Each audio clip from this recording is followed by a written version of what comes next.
ملک کے بیشتر علاقوں میں آج بھی موسم گرم اور خشک رہے گا۔ ملک کے بیشتر علاقوں میں آج بھی موسم گرم اور خشک رہے گا، تاہم محکمہ موسمیات کے مطابق گلگت بلتستان، بالائی خیبر پختونخوا اور کشمیر میں آج کہیں کہیں بارش کا امکان ہے۔ گزشتہ روز ملک میں سب سے زیادہ درجہ حرارت دھکر اور سبی میں 48 ڈگری سینٹی گریڈ ریکارڈ کیا گیا ہے۔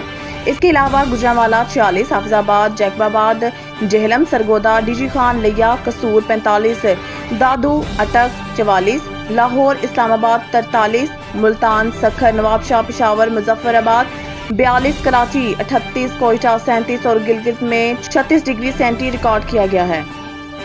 وزیر داخلہ کی چینی سفیر سے ملاقات، سیکیورٹی اقدامات پر تبادلہ خیال۔ وزیر داخلہ محسن نقوی چینی سفارت خانے پہنچے۔ سفیر جیانگ زی ڈونگ نے وفاقی وزیر داخلہ کا خیر مقدم کیا۔ ملاقات میں وزیر اعظم پاکستان کے حالیہ دورہ پاکستان کے حوالے سے بات چیت کی گئی۔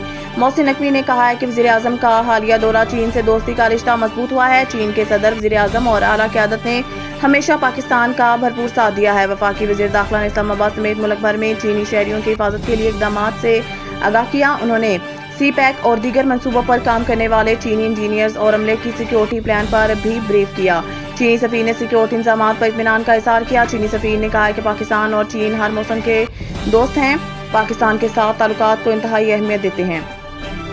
لوگ کہتے ہیں ملک نے ترقی کرنی ہے تو بانی پی ٹی آئی کو 5 سال جیل میں رکھیں۔ احسن اقبال نے اپنے ایک بیان میں کہا ہے کہ بانی پی ٹی آئی کی سیاست انتشار اور فساد کی سیاست ہے اور ملک عدم استحکام اور بے یقینی کی سیاست کا متحمل نہیں ہو سکتا۔ انہوں نے مزید کہا کہ عمران خان اور عدلیہ فیصلہ کر لیں کہ ملک کو مذاکرات اور امن سے آگے لے کر جانا ہے یا انتشار پھیلانا ہے۔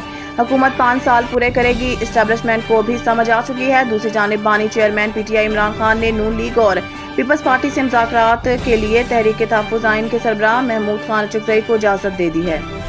سعودیہ، امارات اور دیگر خلیجی ریاستوں میں عید الاضحیٰ آج منائی جا رہی ہے۔ سعودی عرب، متحدہ عرب امارات اور دیگر خلیجی ریاستوں میں عید الاضحیٰ آج منائی جا رہی ہے۔ مسجد الحرام مکہ مکرمہ اور مسجد نبوی صلی اللہ علیہ وسلم مدینہ منورہ میں نماز عید کے بڑے اجتماعات کا اہتمام کیا گیا، جس میں لاکھوں کی تعداد میں عوام نے نماز عید ادا کی اور مسلم امہ کی خوشحالی کے لیے دعائیں کی۔ نماز عید کے ادائیگی کے بعد مسلمان سنت ابراہیمی کو زندہ کرتے ہوئے جانوروں کا ذبح کریں گے۔ امریکہ، برطانیہ، یورپ اور کینیڈا میں مسلم کمیونٹی کے بعض افراد اتوار، دیگر پیر کو پاکستان کے ساتھ عید منائیں گے۔